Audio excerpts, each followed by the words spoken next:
ഏതൊക്കെ പാർട്ടികളുടെ പിന്തുണയാണ് ഇനി പ്രതീക്ഷിക്കുന്നത്? 5 സീറ്റിന് വേണ്ടി ഏതെല്ലാം പാർട്ടികളുടെ പിന്തുണ പ്രതീക്ഷിക്കുന്നു? ആ കാർഡ് കൂടി നമുക്ക് വിശദമായിട്ടൊന്ന് കാണാം. അതിൽ ഒരു പാർട്ടി CPM ആണ്, മറ്റേ രണ്ടാമത്തെ പാർട്ടി CPI ആണ്. CPM-നും CPI-ക്കും 2 സീറ്റുകൾ വീതമുണ്ട്. മൂന്നാമത്തെ പാർട്ടി VCK ആണ്, തിരുമാളവൻ്റെ പാർട്ടി. മറ്റൊന്ന് DMDK ആണ്. DMDKയ്ക്ക് 1 സീറ്റാണുള്ളത്. ഈ 6-7 സീറ്റുകളിൽ 5 സീറ്റുകളെങ്കിലും 5 പേരുടെ പിന്തുണയെങ്കിലും ലഭിക്കുക. അതിലേതെങ്കിലും ഒരു പാർട്ടി മാറിയാലും മറ്റു പാർട്ടി ഉണ്ടായിരുന്നത് IUML ആയിരുന്നു. പക്ഷേ IUML ഈ സഖ്യത്തെ പിന്തുണയ്ക്കില്ല എന്ന് അവർ വ്യക്തമാക്കി കഴിഞ്ഞു. CPM-ൻ്റെയും CPI-യുടെയും നിലവിലെ തീരുമാനം ഈ സഖ്യത്തെ ഈ TVK പിന്തുണയ്ക്കേണ്ടതില്ല എന്നുള്ള നിലപാട് നിൽക്കുകയാണ്. പക്ഷേ അവർ ഔദ്യോഗികമായി പാർട്ടി യോഗം ചേർന്ന് തീരുമാനം എടുത്തിട്ടില്ല. VCKയും ചിലപ്പോൾ വിജയ്ക്കൊപ്പം ചേരാനുള്ള സാധ്യത, അത്തരം ഒരു സാധ്യതയിലേക്ക് ചില സൂചനകളൊക്കെ പുറത്തു വന്നിട്ടുണ്ട്. ചിലപ്പോൾ VCK ചേരും. VCK ചേർന്നാലും 2 ആവുന്നുള്ളൂ. അപ്പോഴും 3 സീറ്റ് പുറത്ത് നിൽക്കുകയാണ്. 3 പേർ കൂടി ഇപ്പോൾ CPM-ഉം CPI-യും കൂടി ചേരാൻ തീരുമാനിച്ചു കഴിഞ്ഞാൽ സ്വാഭാവികമായും 4 VCKയും കൂടി ചേർന്ന് കഴിഞ്ഞാൽ 6 സീറ്റായി കഴിഞ്ഞാൽ കംഫർട്ടബിൾ മെജോറിറ്റിയോടുകൂടി, അല്ലെങ്കിൽ കംഫർട്ടബിൾ മെജോറിറ്റി എന്ന് പറഞ്ഞാൽ 1 സീറ്റ് മെജോറിറ്റി, അങ്ങനെ തമിഴ്നാട്ടിൽ കണക്കൂട്ടാൻ വഴിയുള്ളൂ. ആ ഒരു ഭരണത്തിലേക്ക് വിജയ്ക്ക് എത്താൻ കഴിയും. വിജയുടെ മുന്നിലെ സാധ്യത ഒന്ന് അതുതന്നെയാണ്.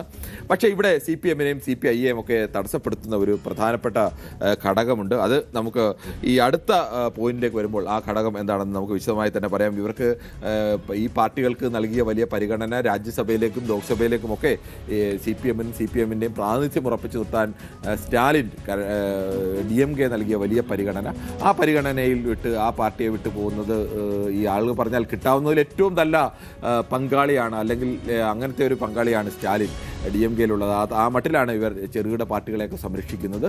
അത് വിട്ടുപോകാനുള്ള അവരുടെ മടി തന്നെയാണ് ഏറ്റവും പ്രധാനപ്പെട്ട ഘടകം. മറ്റൊരു ചെറിയ അപകടം കൂടി അവിടെയുണ്ട്. അത് നമുക്ക് വിശദമായി തന്നെ പറയാം. അടുത്ത സാധ്യതയിലേക്ക് കൂടി പോകേണ്ടതുണ്ട്. സാധ്യത 2 എന്ന് പറയുന്നത് അണ്ണാ DMKയിലെ ഒരു പിളർപ്പാണ്. അണ്ണാ DMKയ്ക്ക് 47 MLA-മാരുള്ളത്.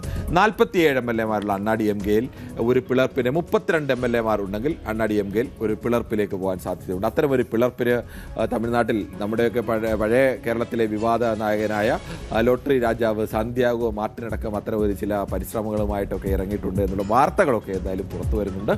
അണ്ണാ DMKയെ സംബന്ധിച്ചിടത്തോളം നേരത്തെ തന്നെ കുറേ MLA-മാർ അത് വിജയ്ക്കൊപ്പം പോകുന്നതിൽ തെറ്റില്ല എന്നുള്ള ഒരു നിലപാട് ചെയ്തു. വിജയ് ഒരു ദ്രാവിഡ പാർട്ടിയാണ് മുന്നോട്ട് വെക്കുന്നത്. വിജയ് മുന്നോട്ട് വെക്കുന്ന ആശയങ്ങളും ദ്രാവിഡ പാർട്ടികളുമായി ചേരുന്ന ആശയങ്ങൾ തന്നെയാണ്. അദ്ദേഹം തന്തൈ പെരിയോറെ പ്രധാന നേതാവായി കാണുന്നു. അദ്ദേഹം അംബേദ്കറെ പ്രധാനപ്പെട്ട നേതാവായി കാണിക്കുന്നു. അദ്ദേഹം കാമരാജിനെ അടക്കമുള്ളവരെ പ്രധാനപ്പെട്ട നേതാവായി. അപ്പോൾ ദ്രാവിഡ രാഷ്ട്രീയത്തിൻ്റെ അധികായന്മാരെയൊക്കെ അവരുടെ ആശയങ്ങളൊക്കെ പിന്തുടരുന്നു എന്ന് പറയുന്ന ഒരാളുടെ കൂടെ പോകുന്നതിന് മറ്റേതെങ്കിലും തടസ്സം സ്വാഭാവികമായിട്ട് ഇവർക്ക് ഉണ്ടാവേണ്ടതില്ല. ഈ പിളർപ്പിനുള്ള ഒരു സാധ്യത അവിടെ തന്നെ നിൽക്കുകയാണ്. ഈ പിളർപ്പിന് ഒരു തരത്തിൽ പറഞ്ഞാൽ ഇത്തരം ഒരു പിളർപ്പിനുള്ള സമയം ഇപ്പോൾ ഒരു മന്ത്രിസഭാ രൂപീകരണത്തിന് ഭൂരിപക്ഷം തെളിയിക്കാൻ ഗവർണർ വിജയിയോട് സമ്മതിച്ചിരുന്നെങ്കിൽ അത് ചിലപ്പോൾ വിജയ്ക്ക് അപകടമായി മാറിയേനെ.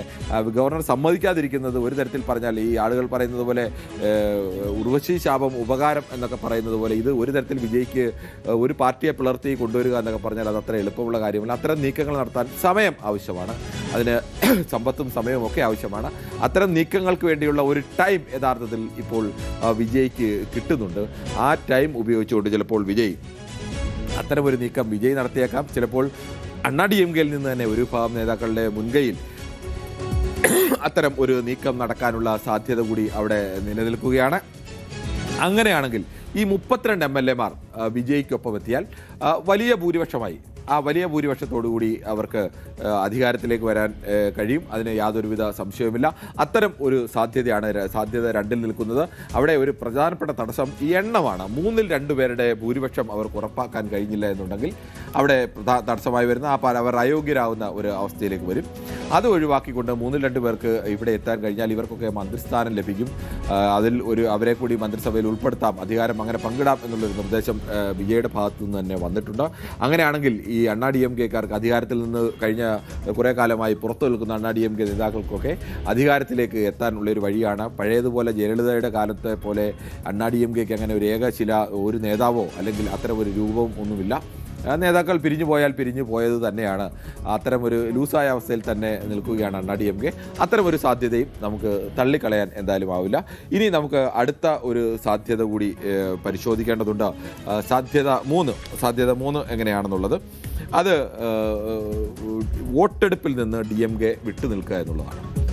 സഭയിലേക്ക് വരുന്നെങ്കിൽ അവിടെ ഭൂരിപക്ഷം തെളിയിക്കേണ്ട സമയത്ത് വോട്ടെടുപ്പിൽ നിന്ന് ഡി എം കെ വിട്ടു നിന്ന് കഴിഞ്ഞാൽ സ്വാഭാവികമായും ആകെ അംഗസംഖ്യ കുറയുന്നു. ആകെ അംഗസംഖ്യ കുറഞ്ഞു കഴിഞ്ഞാൽ ഡി എം കെയിലുള്ള എണ്ണം കുറഞ്ഞു കഴിഞ്ഞാൽ സ്വാഭാവികമായും നിലവിലെ ഭൂരിപക്ഷം വെച്ചുകൊണ്ട് തന്നെ ടി വി കെക്ക്, ഡി എം കെയുടെ 59 പേർ വിട്ടു നിന്ന് കഴിഞ്ഞാൽ നിലവിലെ ഭൂരിപക്ഷം വെച്ചുകൊണ്ട് തന്നെ ടി വി കെക്ക് അനായാസം സർക്കാരിൽ ഭൂരിപക്ഷം തെളിയിക്കാൻ കഴിയും. പക്ഷേ ഏത് സമയത്തും അണ്ണാ ഡി എം കെക്ക് സഭയിൽ ഏതെങ്കിലും ഒരു സമയത്ത് വോട്ടെടുപ്പ് വന്നു കഴിഞ്ഞാൽ ഈ സർക്കാരിനെ താഴെ ഇറക്കണമെങ്കിൽ സർക്കാരിനെതിരായി വോട്ട് ചെയ്യാനുള്ള അവസരം അവർക്ക് ലഭിക്കുകയും ചെയ്യും. അതാണ് 3ാമത്തെ സാധ്യത എന്ന് പറയുന്നത്. ഇതാണ് 3 പ്രധാനപ്പെട്ട സാധ്യതകളുള്ളത്. ഈ ഓരോ സാധ്യതകളിലേക്കും പോകുന്നതിന് ഈ പാർട്ടികളുടെ പ്രധാനപ്പെട്ട തടസ്സം എന്താണ്? ഈ സാധ്യത 1-ന് എന്തൊക്കെയാണ് തടസ്സം, 2-ന് എന്തൊക്കെയാണ് തടസ്സം, അല്ലെങ്കിൽ സാധ്യത എന്താണ്, 3ാമത്തെ സാധ്യതയിലേക്ക് പോകുന്നതിന് തടസ്സം, അത് നമുക്ക് വിശദമായി തന്നെ പരിശോധിക്കാം. കൂടുതൽ വാർത്തകൾക്ക് news 18 Keralam YouTube channel subscribe ചെയ്യുക.